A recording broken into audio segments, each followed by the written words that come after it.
कोई हाफिज बने, कोई आलिम,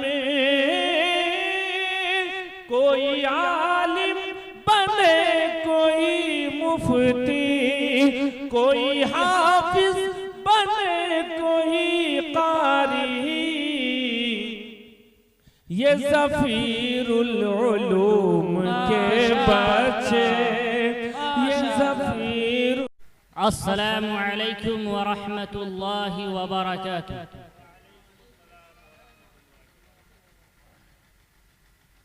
बिस्मिल्लाहिर रहमानिर रहीम। अल्हम्दुलिल्लाहि रब्बिल आलमीन वस्सलातु वस्सलामु अला सय्यिदिल अंबिया'i वल मुरसलीन। अम्मा बअद फ़अऊज़ु बिल्लाहि मिनश शैतानिर रजीम। बिस्मिल्लाहिर रहमानिर रहीम। क़ुल हल यस्तविल्लज़ीना यअलमून वल्लज़ीना ला यअलमून इन्नमा यतज़क्करु उलुल अलबाब। सदक़ल्लाहुल अज़ीम। स्टेज पर रौनक़े अफ़रोज़ उलमाए किराम और हाजिरीन मजलिस में बैठे मेरे बुज़ुर्गों,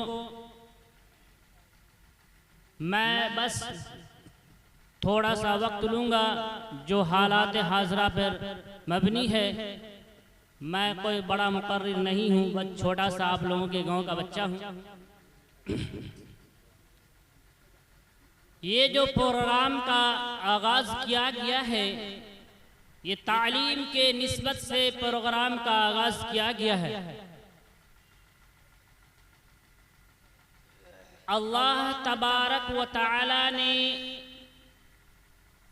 कमोबेश 18,000 मखलूक़ात को पैदा फरमाया।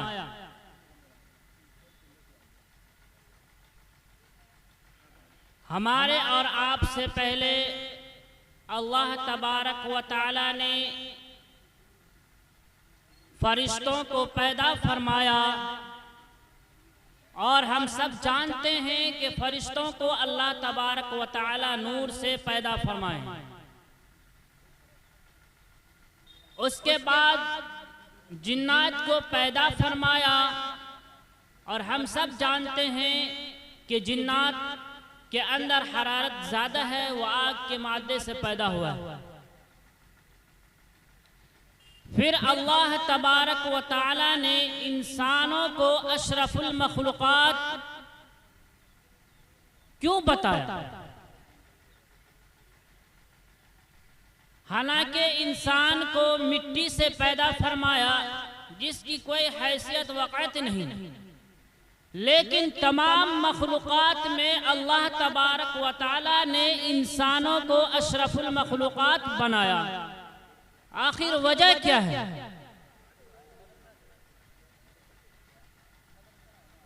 जब अल्लाह तबारक व तआला अपने नाइब, अपने खलीफा को बनाने का इरादा फरमाया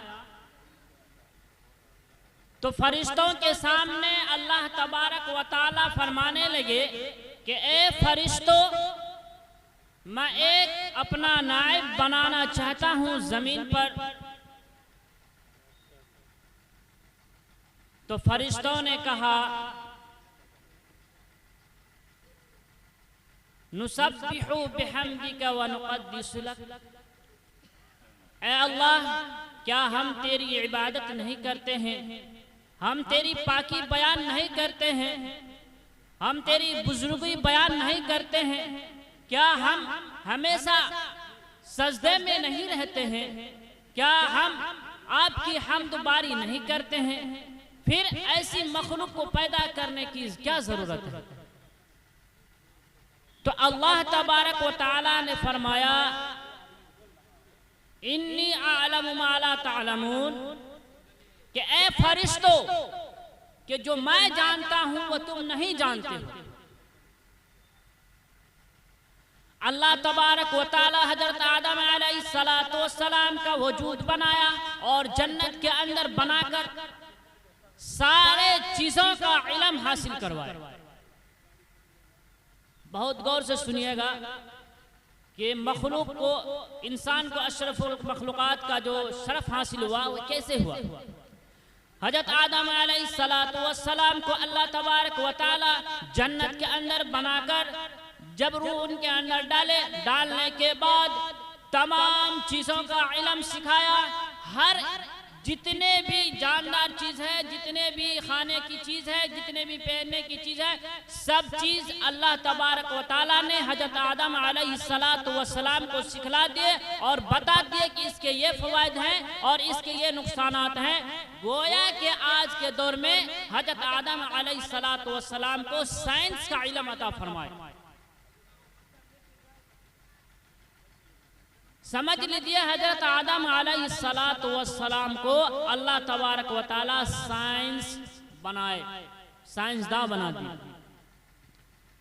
फिर अल्लाह तबारक व तआला हजरत आदम अलैहिस्सलातु वस्सलाम को फरिश्तों के दरमियान पेश किए और फरमाने लगे, ए फरिश्तों, ये चीज क्या है, इसके बारे में तुम्हें मालूम है?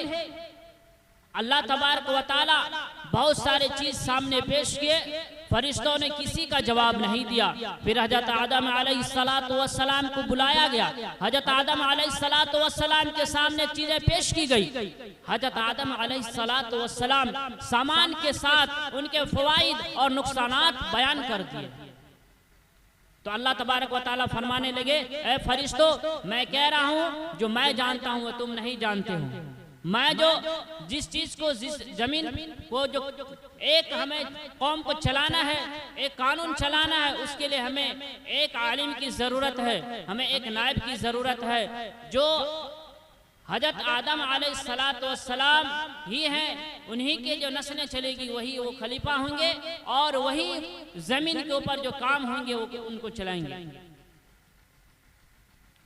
हजरत आदम अलैहिस्सलातु वस्सलाम को इसी बिना पर अल्लाह तबारक व तआला तमाम फरिश्तों का सरदार भी बनाए। वजह क्या है? इल्म।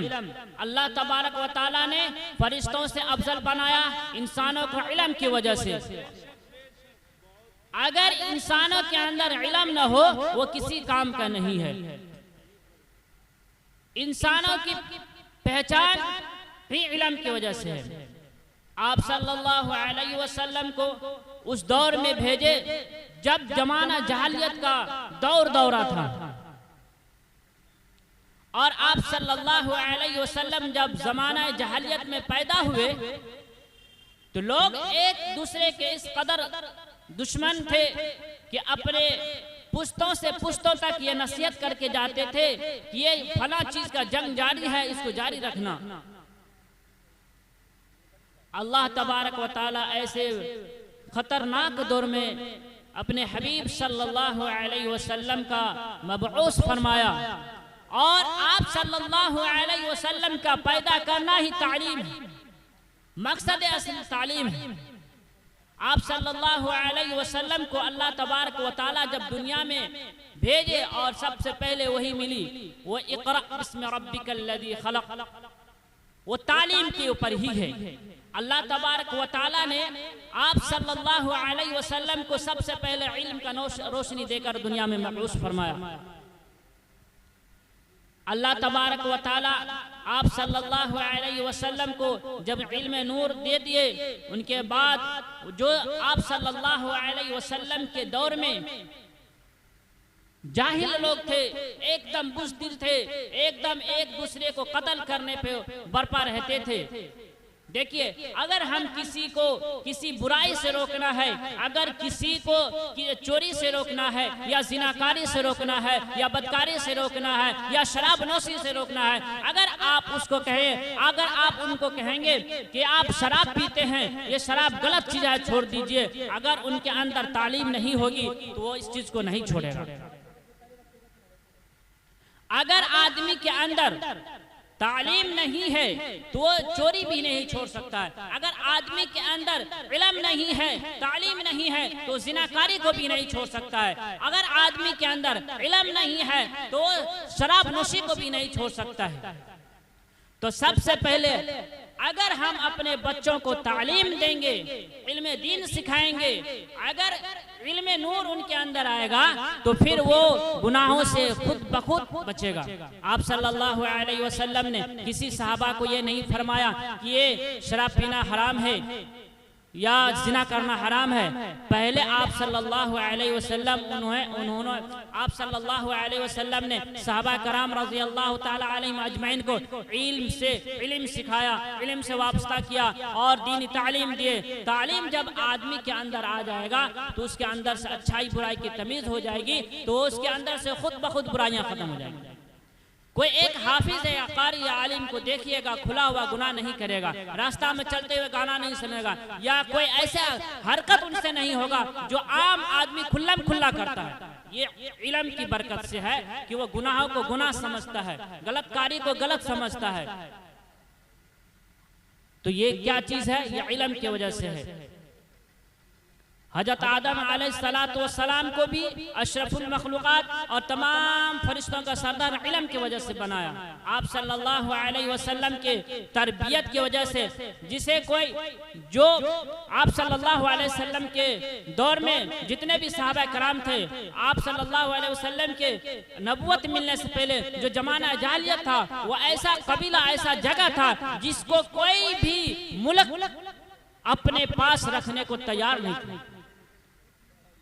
कैसो किसरा भी उन्हें उससे बायकाट, जितने भी बड़े बड़े ममालिक थे सब बायकाट। जब अल्लाह तबारक व तआला अपने हबीब को उस दौर में भेजे और तमाम इंसान इल्म से वाबस्ता हो गए, तो अल्लाह तबारक व तआला उनके बारे में कहते हैं उलाइका हुमुल मुफलिहून, कि यही लोग फलाह बहबूद को पहुंचने वाले हैं। और आप सल्लल्लाहु अलैहि वसल्लम फरमाते हैं कि हमारे सहाबा सितारों के मानिंद है, तुम एक की भी इत्तिदा कर लोगे तुम हिदायत पा जाओगे,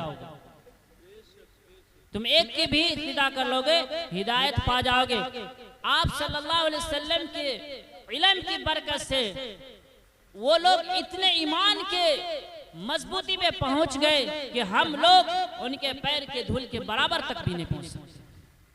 यह है इल्म की बरकत।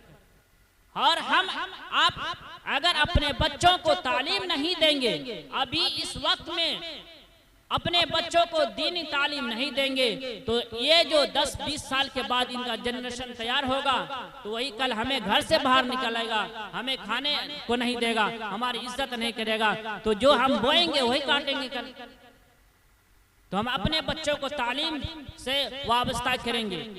अगर हमारे घर में 4 बच्चे हैं तो एक बच्चे को आप हाफिज कुरान बनाइए, एक को डॉक्टर बनाइए, एक को इंजीनियर बनाइए, एक को क्या कहते हैं पायलट बनाइए, एक को जो है वकील बनाइए, एक को डॉक्टर बनाइए। क्योंकि आप सल्लल्लाहु अलैहि वसल्लम के दौर में जो आप सल्लल्लाहु अलैहि वसल्लम जो देखें कि जो अगर आदमी तिब्बे नबी में अगर माहिर है तो उन्हें हकीम बना दिया गया, अगर कोई सियासत में माहिर है तो उन्हें हकीम बना दिया गया, अगर कोई क़ज़ात माहिर है तो उसे काजी बना दिया गया। ये हमारे आप सल्लल्लाहु अलैहि वसल्लम के जो नमूना है वो हमारे और आपके लिए जिंदगी गुजारने का एक जरिया है। तो अगर हम अपने बच्चों को और अपने बच्चों को अच्छी तालीम देना चाहते हैं तो हमारा एक मकतब चलता है, मकतबा ज़फ़ीरुल उलूम। आप अपने बच्चों को इस मदरसे में दाखिला कराइए और दीन और दुनियावी दोनों तालीम हासिल कराकर अपने आखिरत को संवारें। अल्लाह तबारक व तआला हम लोगों को इन सब बातों पर अमल करने की तौफीक अता फरमाए। आमीन व आखिर दावाना अल्हम्दुलिल्लाहि रब्बिल आलमीन।